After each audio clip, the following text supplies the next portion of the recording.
Subscribe करें हमारे YouTube channel को और बेल आइकन को प्रेस करें हमारे लेटेस्ट वीडियोस को देखने के लिए।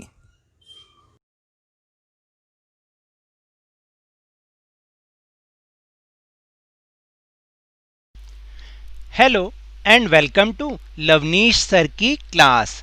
शिक्षा निदेशालय राष्ट्रीय राजधानी क्षेत्र दिल्ली की ये वर्कशीट नंबर 33 जो कि क्लास 10th के स्टूडेंट्स के लिए है, यह ली गई है सामाजिक विज्ञान के इतिहास विषय से और पाठ नंबर 1 यूरोप में राष्ट्रवाद को हम इस समय समझ रहे हैं और यह भी पिछली 2 वर्कशीट की कंटिन्यूशन वर्कशीट है।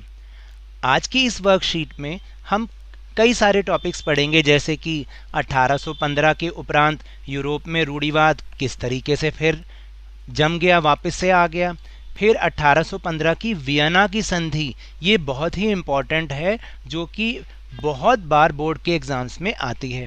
इसके बाद इस जो संधि में मेन जो व्यक्ति था वो था महत्वपूर्ण व्यक्ति ड्यूक मैटरनिक, उसकी क्या भूमिका रही उसके बारे में, और एक व्यक्ति और था ज्यूसेपी मैसेनी, उसके बारे में हम इस वर्कशीट में समझने की कोशिश करेंगे। तो चलिए शुरुआत करते हैं मेरे साथ और समझने का प्रयास करते हैं। तो सबसे पहले जो हम टॉपिक को समझने की कोशिश कर रहे हैं वह है 1815 के उपरांत यूरोप में रूढ़िवाद।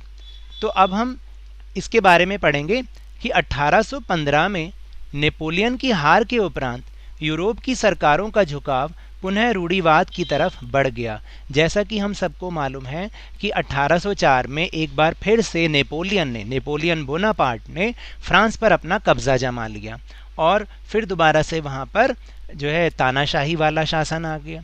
लेकिन इस तानाशाही में उसने क्या किया, उसने बहुत सारे चेंजेस किए, उसने फ्रांस की व्यवस्था में बहुत सारे परिवर्तन भी किए।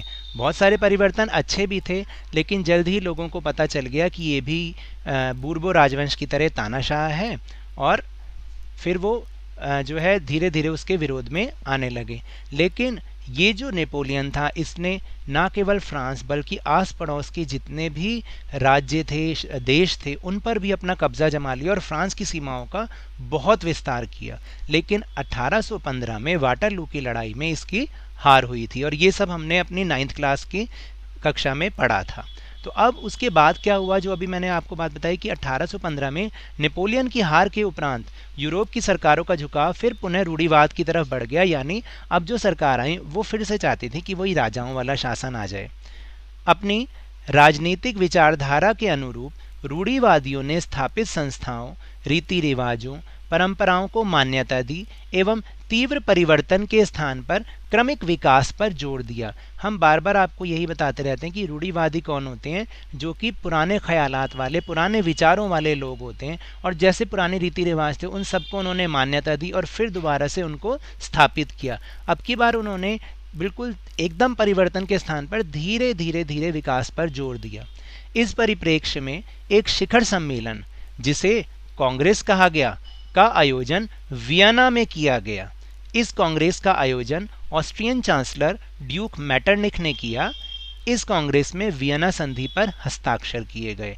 ये बहुत ही इम्पोर्टेंट टॉपिक है कि जो ये जितने भी रूढ़िवादी सरकारें थीं, जितने भी ये शासक थे, इन सब ने मिलकर एक शिखर सम्मेलन किया जिसे कांग्रेस कहा जाता है और इसका आयोजन वियना में किया गया। और इसका जो आयोजन का मुख्य श्रेय जाता है वो ऑस्ट्रियन चांसलर ड्यूक मैटरनिक को जाता है।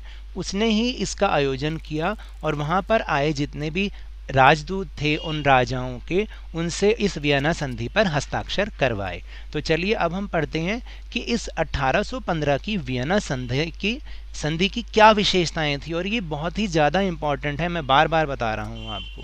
तो इसका जो फर्स्ट पॉइंट है वो है कि फ्रांस में बूर्बो राजवंश की पुनर्स्थापना।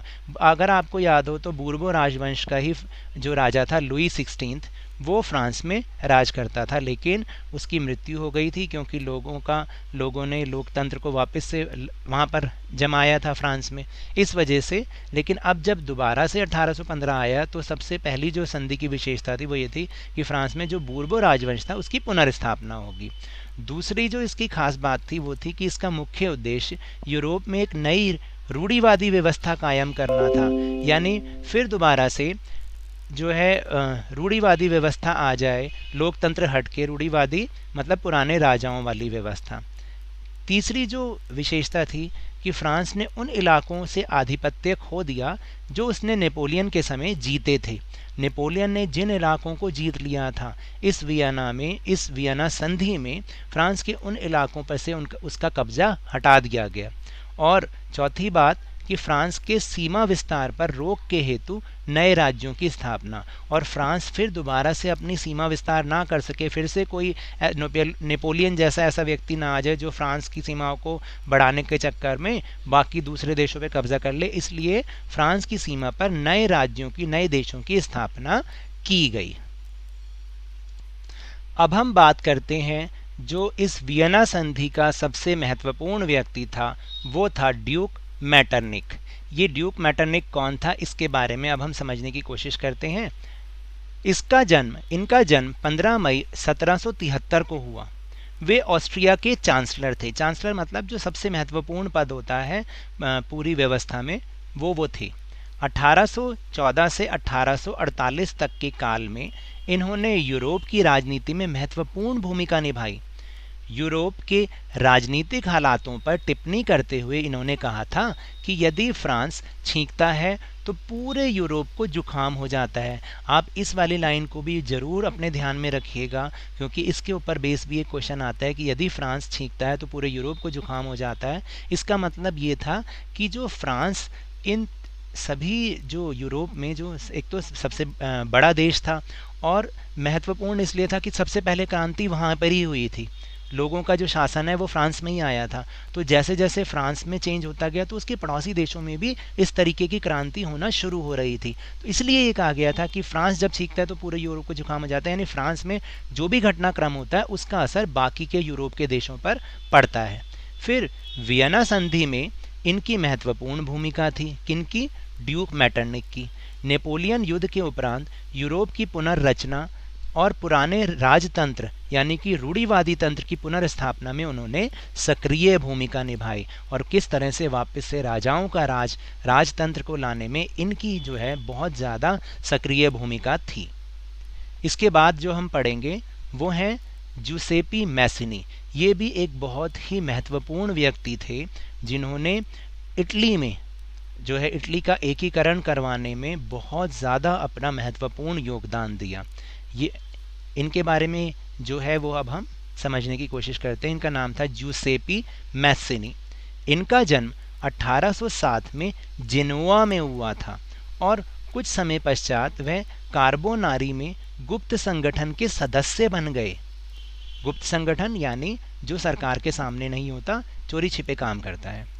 24 साल की युवावस्था में लिगुरिया में क्रांति करने के लिए उन्हें 1831 में देश निकाला दे दिया गया। तत्पश्चात उन्होंने 2 और भूमिगत संगठनों की स्थापना की। ये बहुत इंपॉर्टेंट है और ये एक नंबर का क्वेश्चन आता है। पहला था मार्सेई में यंग इटली, और दूसरा बर्न में यंग यूरोप। मैसनी द्वारा राजतंत्र का जोरदार विरोध एवं उसके प्रजातांत्रिक सपनों ने रूढ़िवादियों के मन में भय पैदा कर दिया। मैटरनिक ने उसे हमारी सामाजिक व्यवस्थाओं का सबसे खतरनाक दुश्मन बताया। यहाँ पर ये हाईलाइट इन्वर्टेड कॉमास में भी है कि हमारी सामाजिक व्यवस्था। जो मैटरनिक जिनकी बात करते थे, मैटरनिक बात करते थे, राजतंत्र की बात करते थे, तो उन्हें ये लगता था कि ये व्यक्ति जो हमारी सामाजिक व्यवस्था इस समय चल रही है उनका सबसे खतरनाक दुश्मन है ये। तो ये तो थे हमारी वर्कशीट के टॉपिक। अब हम अपने प्रश्नोत्तर की ओर चलते हैं और उनको समझने का प्रयास करते हैं। प्रश्नोत्तर शुरू करने से पहले आपको एक बात बता दूं कि मुझे पता है कि आज आपकी शिकायत यही रहेगी कि सर ने बहुत बड़े बड़े आंसर्स लिखवाए हैं, लेकिन हिस्ट्री में इतना ही लिखने पर हमें मार्क्स मिलते हैं। आप चाहें तो इसमें से एक आध पॉइंट कम भी कर सकते हैं, लेकिन मैंने आपको पूरे आंसर इसलिए दिए हैं कि ताकि आपको समझने में ये आसानी हो। दूसरी बात, मैंने इसको बड़े फॉन्ट में लिखा है ताकि आपको आसानी से दिखे, इसलिए शायद आपको ये लग सकता है कि आंसर बहुत ज़्यादा लंबे हैं, तो ये आंसर इतने ज़्यादा लंबे नहीं हैं। कृपया इस बात को ध्यान रखिए, और इतना ही हमें लिखना पड़ता है। पहला प्रश्न है, वियना संधि की प्रमुख विशेषताओं का वर्णन कीजिए। तो उत्तर है 1815 में हुई वियना संधि की प्रमुख बातें निम्नलिखित थीं।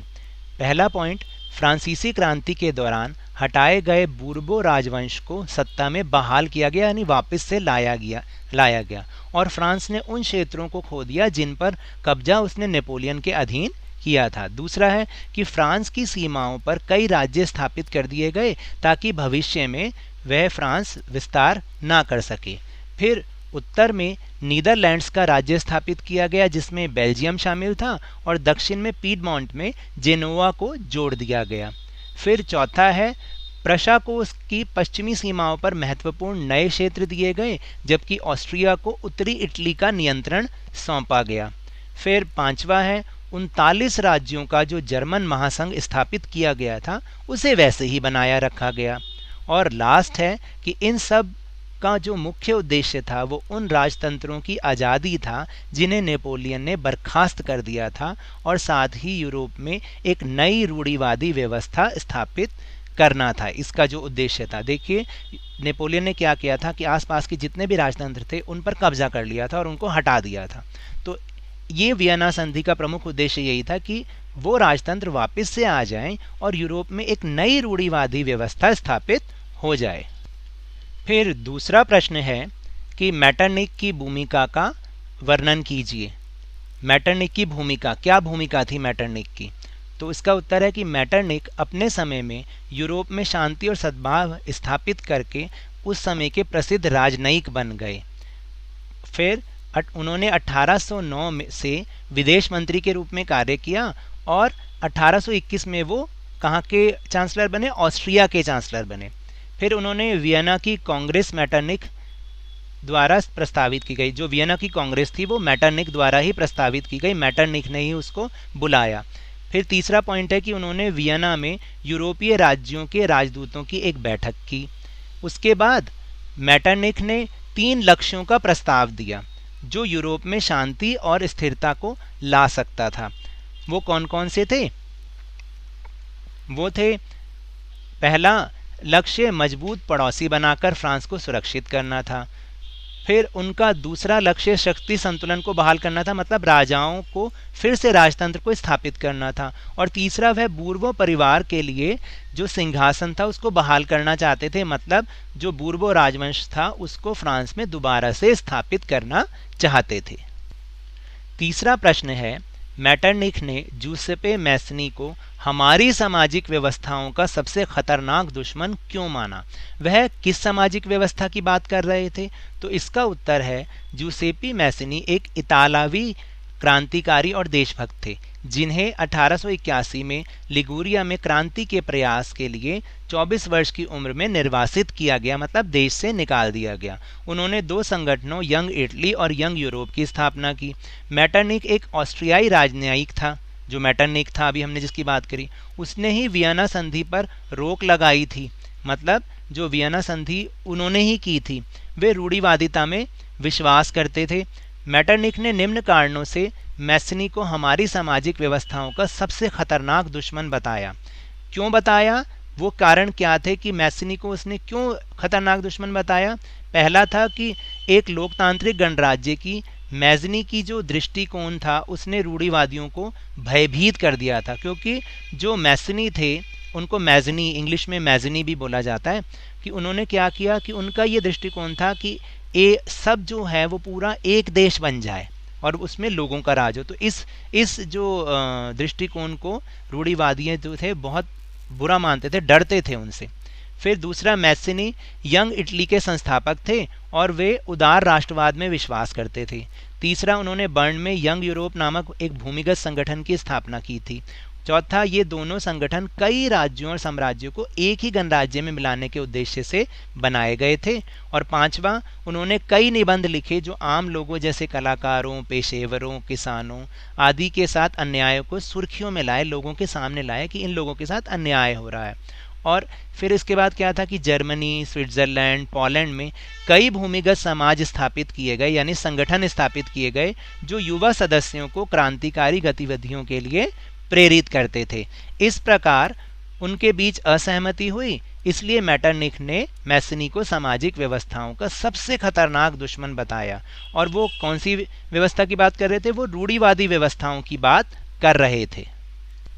फिर अंतिम प्रश्न, प्रश्न नंबर 4, नेपोलियन युग के उपरांत यूरोप में क्या क्या परिवर्तन हुए? तो इसके बारे में अब हम पढ़ेंगे। लगभग 1800 से 1814 तक यूरोप में नेपोलियन का शासन था। उसके वर्चस्व के बाद यूरोप के शासक अब ये सुनिश्चित करना चाहते थे कि कोई भी पूरे यूरोप को फिर से अपने कब्जे में ना ले ले।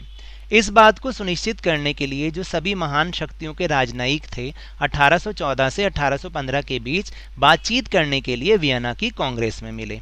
वहां उन्होंने एक स्थिर यूरोप बनाने की उम्मीद में यूरोपीय सीमाओं को भी पुनर्गठित किया, यानी जो सीमाएं जो कब्जा ली थी, जो देश कब्जा लिए थे नेपोलियन ने, उनको वो दोबारा से बनाया गया और कुछ नए देशों को बनाया गया। फिर नेपोलियन के बाद बूर्बो राजवंश की सत्ता को पुनः स्थापित किया गया।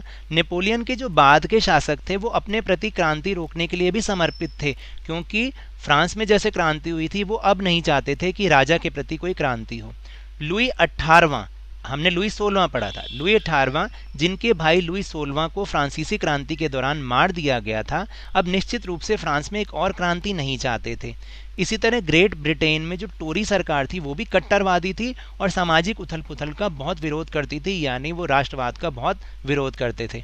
इसी तरह ऑस्ट्रिया में जो विदेश मंत्री मेटरनिख थे वो यूरोप को स्थिर करने और हाब्सबर्ग जो जर्मनी का था शक्ति को बहाल संरक्षित करने के लिए कुछ भी करने को तैयार थे। मतलब वो राष्ट्रवाद के बिल्कुल ही अगेंस्ट थे। वो चाहते थे कि पुराने जो रूढ़िवादी राजतंत्र है वही स्थापित हो जाए।